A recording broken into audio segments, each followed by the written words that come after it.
झारखंड में बहुत सारे ओबीसी नेता हैं, संविधान लेके घूमते हैं और कुछ नहीं बोल रहे हैं इस बिल पर, चुपचाप हैं।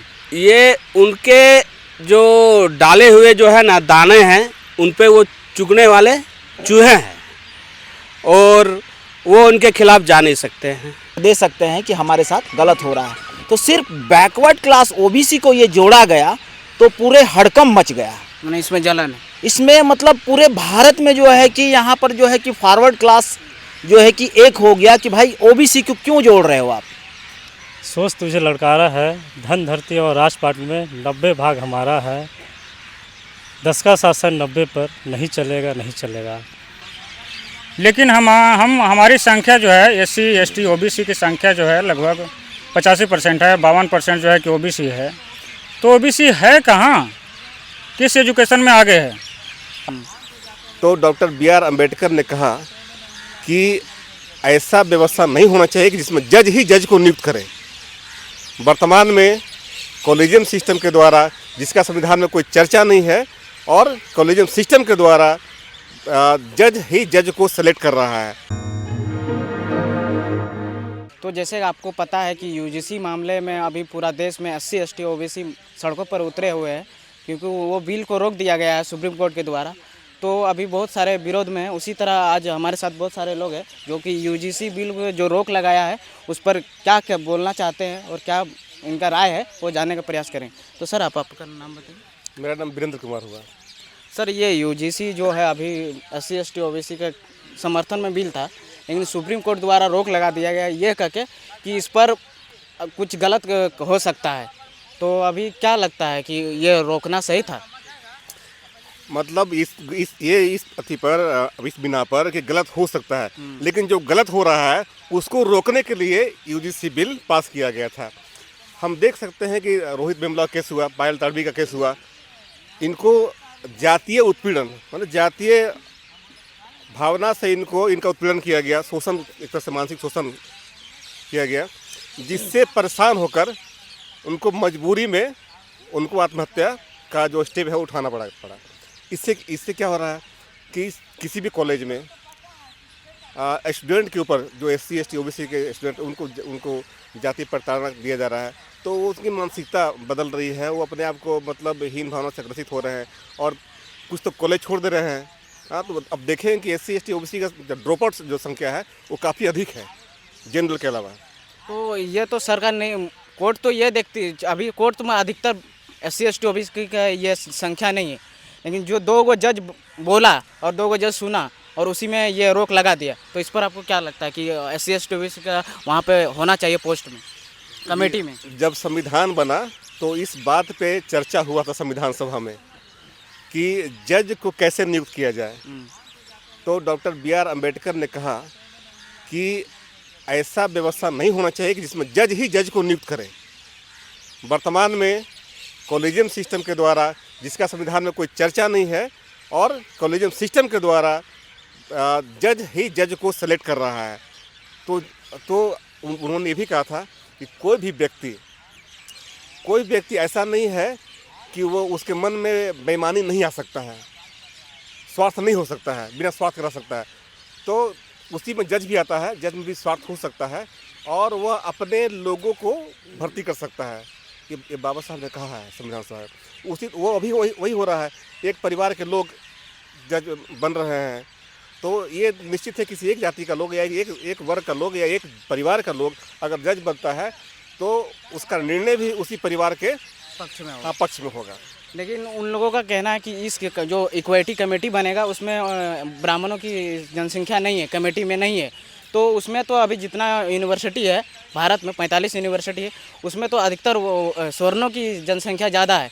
तो उसमें लिखा है, जो गजट निकला है भारत सरकार द्वारा, उसमें तो ये लिखा है कि जो कमेटी का कुलपति हो, मैंने कॉलेज का जो कुलपति होगा वही होगा उसका अध्यक्ष कमेटी का। तो अभी उसमें तो अधिकतर कॉलेज में ब्राह्मण ही है कुलपति, तो जाहिर सी बात है कि उसका अध्यक्ष कमेटी का जब ब्राह्मण ही बनेगा तो फिर वो लोग ऐसा क्यों बोल रहे हैं? तो इस पर आप क्या कहते हैं? इसमें यही कहना है कि वो लोग एक छोटा सा मुद्दा है जिसमें कि भारत के जो कॉलेज में जो पढ़ने वाले लोग हैं उन सभी को इस कॉलेजों में समानता का अधिकार मिले, सभी के साथ समान व्यवहार किया जाए। लेकिन एक मुद्दा को उछाला जा रहा है, इस मुद्दा को उछाला जा रहा है और इस पर दूसरा कोई बात नहीं है। उन लोग छोटा सा भी अपने उनके खिलाफ कोई भी कानून बनता है उस पर वो लोग हल्ला करना जानते हैं। नीचे से ऊपर तक वही लोग बैठे हुए हैं, उनको समर्थन मिलता है, उनको समर्थन मिल गया और देखिए बिल जो है उसको उस पर रोक भी लगा दिया गया सुप्रीम कोर्ट के द्वारा। तो सारे लोग तो वही सिस्टम में वही है, तो नियम भी उनका है, कानून भी उनका है, सब उन्हीं का है। सर आपका नाम? मेरा नाम अमरेश कुमार हुआ। सर अभी यूजीसी जो मामला आया है उस पर सरकार सुप्रीम कोर्ट रोक लगा दी है, तो इस पर आप क्या कहना है? मुझे यही कहना है कि मैं तो सबसे पहले सुप्रीम कोर्ट का सम्मान करता हूँ, लेकिन कहने का मतलब है कि देश के 45 केंद्रीय विश्वविद्यालय में लगभग जो है 37 या 38 जो है फॉरवर्ड कैटेगरी के हैं, लेकिन हमारी संख्या जो है SC ST OBC की संख्या जो है लगभग 85% है, 52% जो है कि OBC है। तो OBC है कहाँ, किस एजुकेशन में आगे है? अगर हम देश के राष्ट्रवाद की बात करते हैं तो राष्ट्रवाद को हमारे देश के डेवलपिंग के लिए एजुकेशन सबसे पहले ज़रूरी है, क्योंकि बाबा साहब ने भी बोला कि अगर शिक्षा है जो मतलब तो सबको होना चाहिए, शिक्षा वो शेरनी का दूध है, जो पिएगा वो दहाड़ेगा। और ये बिल्कुल बात सही है, क्योंकि जिसके पास शिक्षा नहीं है तो वो बिल्कुल पशु के समान होता है। तो कहने का मतलब है कि शिक्षा क्या है, शिक्षा सवाल पैदा करता है। जब हमारे लोग हम 85% हमारे लोग अगर पीछे रहेंगे और 15 को हम अगर ऊपर ले करके जाएंगे तो क्या हम राष्ट्रवाद का भावना उसको हम बता पाएंगे? नहीं। राष्ट्रवाद का मतलब होता है कि सभी को जो है कि अनुपातिक प्रतिनिधित्व मिलना चाहिए उसमें। तो हमें यही कहना है, हमारे समाज के लोगों को यही समर्थन करना चाहिए कि सभी हर जगह, सिर्फ UGC में ही नहीं, हर जगह अनुपातिक प्रतिनिधित्व मिले। जैसे 52% अगर OBC है तो उस अनुपात में UGC विश्वविद्यालयों में भी होना चाहिए। कुलपति कहाँ है, वाइस चांसलर हमारे कहाँ हैं? 52% नहीं है, मात्र जो है कि 7 हैं। SC का माने तो 1 है और ST का माने तो 1 है, इस तरह से है। तो हमारी संख्या जो है कि ज़्यादा है, लेकिन जिस तरह से वर्ण व्यवस्था में जो है कहा जाता है ना कि ब्राह्मण सबसे ऊपर, क्षत्रिय, उसके बाद वैश्य और शूद्र, उसी तरह हम अगर देखते हैं तो प्रशासनिक विभाग में भी इसी तरह जो है कि एक चला रहा सिस्टम। जैसे हम अगर देखते हैं तो छोटी छोटी नौकरियों में सबसे ज़्यादा जो है कि मतलब SC ST OBC के लोग मिलते हैं। अगर हम ग्रुप D की बात करें नौकरियों में तो देखते हैं कि सबसे ज़्यादा जो है कि मतलब सफाई कर्मी आपको मिलेंगे, SC ST OBC ही मिलते हैं। लेकिन अगर हम क्लास 1 की नौकरियों में अगर हम बात करते हैं तो उसमें हमारे लोग कहाँ आते हैं? क्यों नहीं आ पाते हैं? क्योंकि उच्च शिक्षा मिल ही नहीं पाती है ना।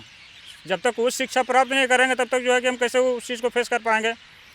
तो इसलिए हम यही कहना चाहेंगे कि सभी जो है कि इसके UGC के बिल के समर्थन में हम आएँ और सभी को यूनाइट होकर के इस कानून को पारित करने के लिए तत्पर रहें। सर आपका नाम? मेरा नाम मूल निवासी राजू है। सर जैसे कि अभी इस कानून के ऊपर में सबसे ज़्यादा लोगों को कहना है कि इसमें OBC को अधिकार मिला, क्योंकि इससे पहले SC ST का इसमें नहीं था कमेटी में, लेकिन OBC को मिला, जिसके कारण सवर्णों को और ये दिक्कत हो रहा है, जिसके कारण ही ये विरोध हो रहा है। तो इस पर आप क्या कहना है, ये बात सही है? क्योंकि इससे पहले OBC को नहीं मिला था इसमें। हाँ बिल्कुल, आप सही कह रहे हैं कि इस बार OBC को भी शामिल किया गया है। लेकिन आप एक चीज़ देखेंगे कि सत्ता में जो लोग हैं, सत्ता के लोग ये कानून बनाते हैं और सत्ता के लोगों के लोग इस कानून का विरोध कर रहे हैं। मतलब आप समझ सकते हैं कि एक कानून बना रहा है और एक विरोध कर रहा है, और जिसके लिए ये कानून बना है इसमें सिर्फ OBC को जोड़ा गया है। OBC के शिक्षक, उसके कर्मचारी और उसके स्टूडेंट, अगर इन लोगों को भी मौका मिलेगा, इन लोगों के साथ अगर भेदभाव हो रहा है तो ये भी जाकर जो उधर बोल सकते हैं, लिख कर दे सकते हैं कि हमारे साथ गलत हो रहा है। तो सिर्फ बैकवर्ड क्लास OBC को ये जोड़ा गया तो पूरे हड़कंप मच गया। मैंने इसमें जलन, इसमें मतलब पूरे भारत में जो है कि यहाँ पर जो है कि फॉरवर्ड क्लास जो है कि एक हो गया कि भाई OBC को क्यों जोड़ रहे हो आप, यही है ना। इससे पहले UGC है लेकिन SC ST को सिर्फ था, लेकिन OBC को जोड़ने पर पूरा फॉरवर्ड क्लास एक होकर जो है कि ये बिल को स्टे लगा दिया। लगा दिया। तो आप समझने का कोशिश कीजिए कि ये बिल जो है हमारे जो ओबीसी वर्ग है, ओबीसी वर्ग को पूरे समर्थन के साथ इस बिल के साथ खड़ा होना चाहिए। जो फैसला 19 मार्च को होने वाला है वो फैसला हमारे हित में हो, क्योंकि एक मतलब 15% के लोग विरोध कर रहे हैं और 85% के लोग जो है कि इसका विरोध, इसको बढ़िया से जाने और सड़कों पर आएँ और जो है कि अपना हक अधिकार मांगे। मैं इतना कहना चाहता हूँ। सर आपका नाम? सिकंदर कुमार। एक वीडियो बहुत वायरल हो रहा है जिसमें खान सर, जैसे खान सर को जानते हैं, तो उन्होंने एक बयान दिया अपना क्लासरूम में कि उन्होंने कहा कि अभी भारत देश में आप कोई भी बिल ले आइए तो वो पास नहीं होगा। बोला क्यों सर? कोई पूछा कि क्यों, तो वो बोला कि अभी सिस्टम में हर जगह ऑफिस में ब्राह्मणों की जनसंख्या हर बड़े बड़े पोस्ट में है। तो ये वीडियो वायरल चल रहा है। तो उसमें एक कोई अनुपम गुप्ता करके कोई मीडिया का है, उन्होंने कहा कि ये नेगेटिविटी फैलाया जा रहा है ब्राह्मणों के खिलाफ, क्योंकि भारत लोकतांत्रिक देश है, ऐसा नहीं होता है। आप कोई भी कानून लाइए काहे नहीं पास होगा। तो उन्होंने कहा कि नहीं पास करा सकते हैं, क्योंकि हर जगह आपको वही जाति उसके खिलाफ कानून आएगा, पास नहीं हो सकता है। इस पर आप क्या बोलते हैं? क्या उन्होंने सही कहा कि हर जगह ब्राह्मणों की जनसंख्या ज़्यादा है? जी, ब्राह्मणों की जनसंख्या हर जगह ज़्यादा है। पहला बात है कि हमें जगदेव बाबू कुशवाहा की एक बात याद आ रही है, नारा सोच तुझे ललकारा है, धन धरती और राजपाट में 90 भाग हमारा है, 10 का शासन 90 पर नहीं चलेगा, नहीं चलेगा। आज देखिए यूजीसी बिल आया हुआ है और हमारी संख्या 90% है और 90% में सुप्रीम कोर्ट को 15% के दबाव से रोकना पड़ा। तो हमारे लोगों में कमी क्या है? कमी ये है कि हम लोगों तक पहुंच नहीं रहे हैं, बता नहीं रहे हैं, उनका अधिकार नहीं बता रहे, उनका फंडामेंटल राइट नहीं बता रहे हैं। तो हमें अपने जो संगठन के द्वारा जो ड्यूटी दी जाती है, जो विचार दिया जाता है, जो महापुरुषों का विचार है, दोस्त दुश्मन की पहचान है, वो हमें जाके संगठन ओबीसी को, SC ST को और हमारे जितने भी तमाम लोग हैं, मूल निवासी हैं, उन लोगों को जाकर हमें बताना चाहिए कि आपका अधिकार कौन खा रहा है, आपका दोस्त कौन है, दुश्मन कौन है, उसकी आपको पहचान करना है, तभी हम इसको रोक पाएंगे। नहीं तो 15% होकर वो स्टे लगा दे रहा है 85%। सोच लीजिए उसकी कितनी पावर है, कितनी ताकत है। नहीं, बहुत सारे बहुजन नेता तो समर्थन किए हैं और बहुत कोई अभी तक न्यूट्रल है, कुछ बोलना ही नहीं चाह रहे हैं। कुछ तो विरोध में है, जैसे कुछ तो विरोध में, जैसे बिहार के सम्राट चौधरी जी है जो उप मुख्यमंत्री, वो कुछ बोल ही नहीं पा रहे हैं, नीतीश बाबू कुछ बोल नहीं पा रहे हैं, जबकि ओबीसी है। यहाँ तक कि तेजस्वी जी जो है वो भी खुलकर विरोध नहीं कर रहे हैं। और ये जो कोर्ट जो है, जो स्टे ऑर्डर लगाया, तो इन लोगों का मानसिकता समझिए।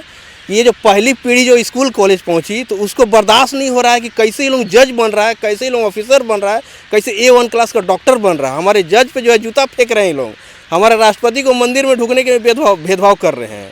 यहाँ मोदी जी को तो तेली बना दिया और मोदी जी को भी जो है कि तेली बना दिया, उनको भी जाति में लगा दिया। कल तक उनको हिंदू हृदय सम्राट बोला जाता था, आज उनको जो है कि हिंदू विरोधी बोला जा रहा है। तो यही कहना चाहें कि इस स्टे को जो है कि जो हटाना चाहिए इसको। सर आपका नाम? मेरा नाम मूल निवासी मनोज कुमार महतो और मैं ओबीसी वर्ग से बिलोंग करता हूँ। लेकिन यू ओबीसी आया और रोक लगा दिया गया, इस पर क्या कहते हैं? इस पे है कि जिस तरह गुरुकुल में आचार्यों ने जो है, जो तथागत अगड़ी जातियों ने एकलव्य का अंगूठा काटा था, और आज ये ओबीसी वर्ग का समझिए गर्दन काटने के ऐसा अभी हालात है।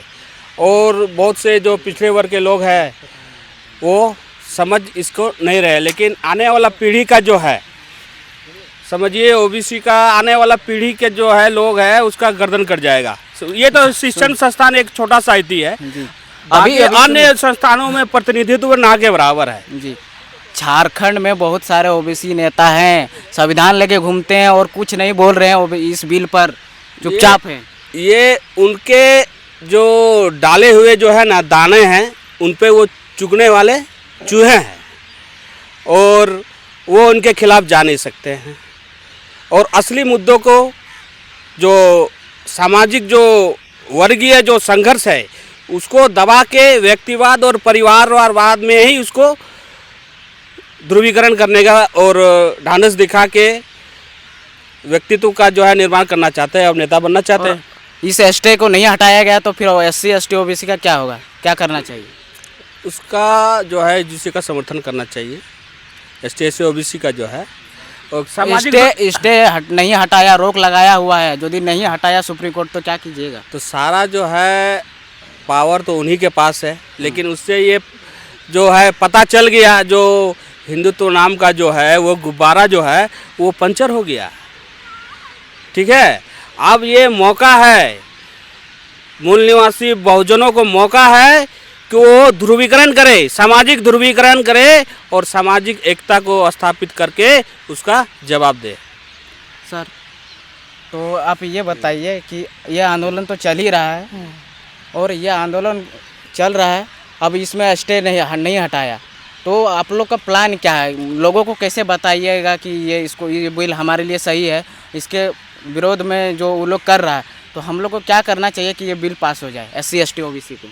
देखिए, अभी जो है इस बिल के खिलाफ जो है OBC भी खुल के मैदान में आ चुके हैं और संघर्ष लगातार उनका जारी है।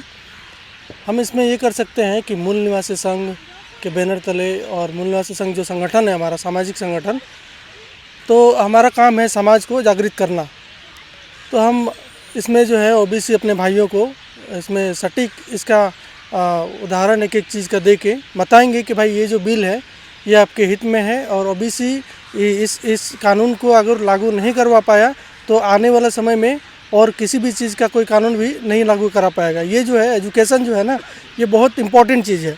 एजुकेशन अगर रहेगा तो आप सवालों को जवाब दे सकते हैं, या फिर सवाल का जो ये होता है मतलब एजुकेशन वो चीज़ है जिसके वजह से ही आप किसी भी चीज़ को आंक सकते हैं, भांप सकते हैं कि ये आपके हित में है तो कितना है, अगर आपके हित में नहीं है तो फिर वो कितना है। हालांकि ये जो UGC बिल है ये OBC के हित में तो है, लेकिन बहुत हित में नहीं है। मैं कहता हूँ कि UGC बिल के साथ साथ जातीय जनगणना भी होना चाहिए, जिससे ये पता चल सके कि OBC इस देश में कितने % है एग्जैक्ट, और उसका जो हर चीज़ में जितना संख्या है, मतलब कितने लोगों पे उसको मतलब कब्जा किया हुआ है उसके अधिकार पे, ये उसका पता चल पाएगा। OBC वर्ग को ये मांग करनी चाहिए कि जाति जनगणना भी हो और साथ में UGC बिल भी लागू करें। MNT न्यूज़ नेटवर्क को सब्सक्राइब करें, लाइक और फॉलो करना ना भूलें। साथ ही बेल आइकॉन दबाकर जन जागृति की मुहिम में जुड़े रहें।